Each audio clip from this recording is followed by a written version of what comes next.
The boardroom had fallen silent when Marcus Chen announced he was done.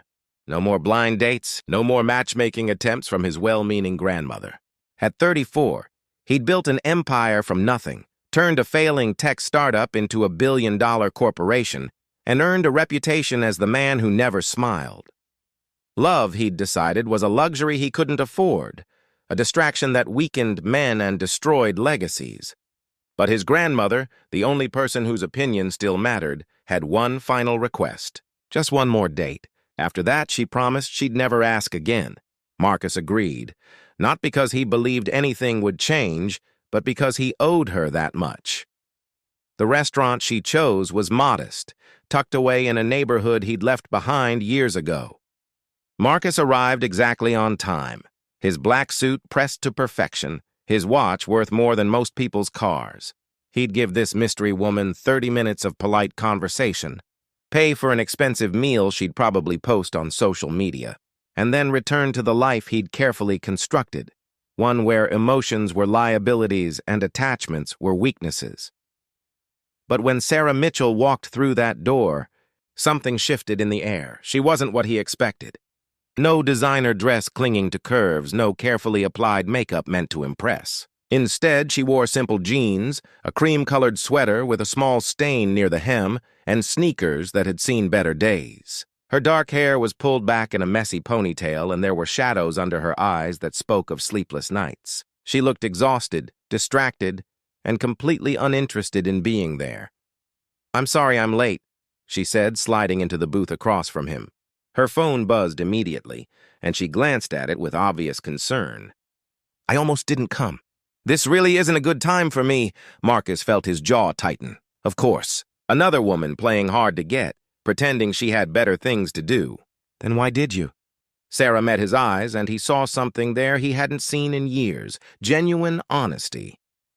"Because Mrs. Chen asked me to, and I could never say no to her. She volunteers at the community center where I work. She's been teaching our seniors Tai Chi for free every Tuesday for the past 2 years. She paused, her phone buzzing again. "Look, I don't mean to be rude, but can we just get through this quickly? I have somewhere I need to be." For the first time in years, Marcus felt off balance. "You work at a community center?" "I run one," she corrected, finally putting her phone face down on the table. "In Riverside. It's not glamorous, but it matters. We provide after-school programs for kids, meals for homeless families, job training for adults trying to get back on their feet." Her phone lit up again, and this time, her face went pale. "I'm sorry, I have to take this." She stepped away from the table, and Marcus watched her through the window. He saw her shoulders sag, saw her press her hand against the glass as if she needed support to stay standing.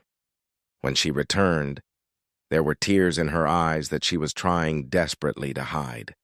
"I have to go," she said, grabbing her jacket. "There's been an emergency at the center.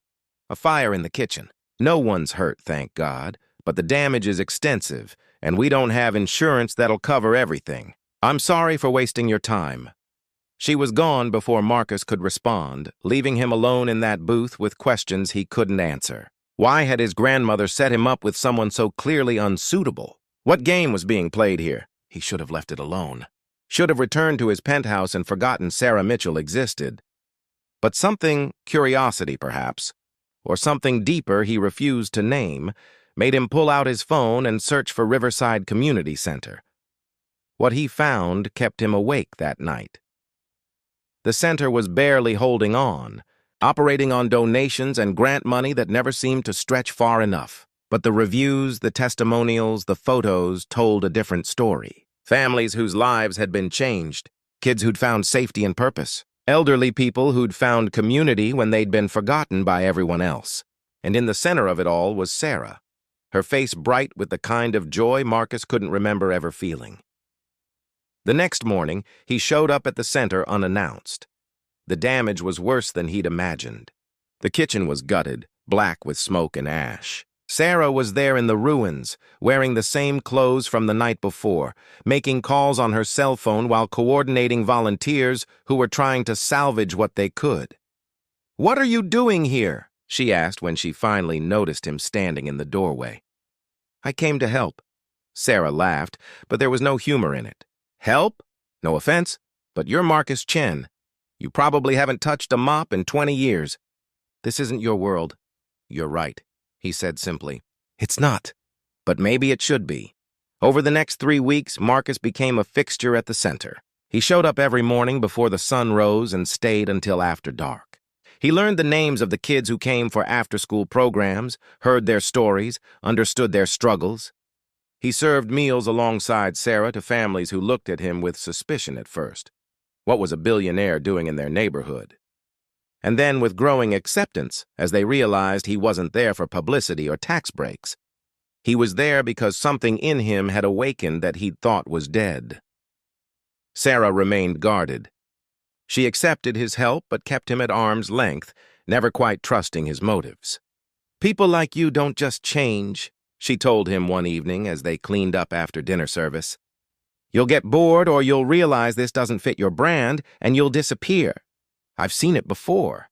"I'm not other people," Marcus said. "Prove it." So he did.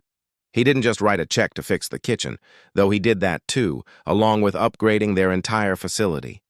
He created a foundation that would ensure the center's long-term survival.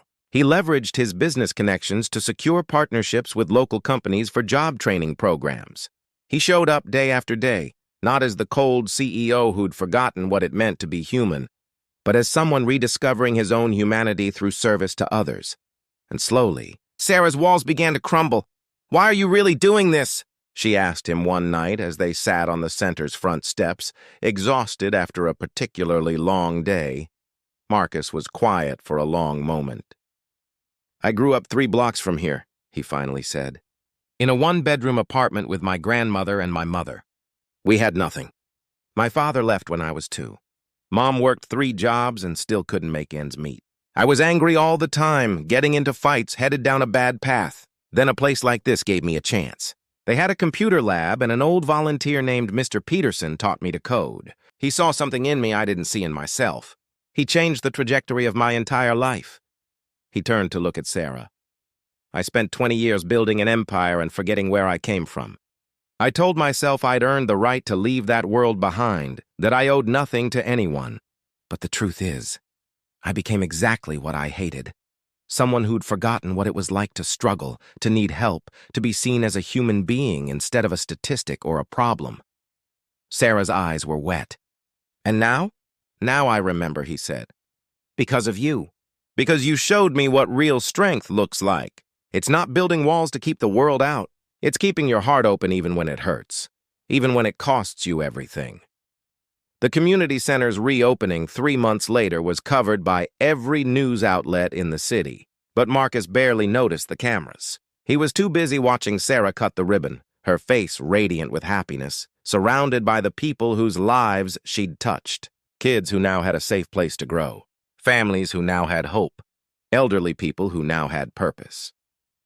That night, as the celebration wound down, Marcus found Sarah on the roof of the center, looking out over the neighborhood lights. "Thank you," she said quietly. "For everything." "Thank you," he corrected. "For giving me back something I didn't know I'd lost. A reason to care about something bigger than myself." Sarah turned to him, and in her eyes he saw everything he'd been missing. Not the cold calculation of business deals, or the empty flattery of social climbers, but something real and true and terrifying in its vulnerability. "I was wrong about you," she said.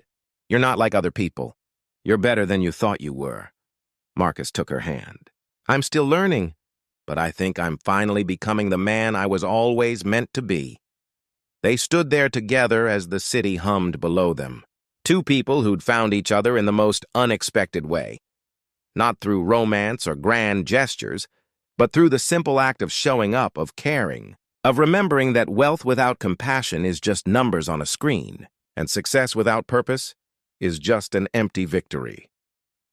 Marcus Chen had agreed to one last blind date, expecting nothing to change.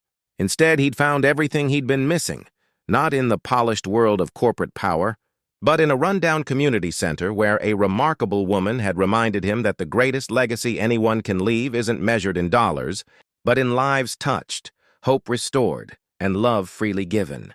And as Sarah leaned her head against his shoulder, Marcus smiled for what felt like the first time in years, finally understanding what his grandmother had known all along, that sometimes the person who changes your life forever is the one who shows you not who you are, but who you could become.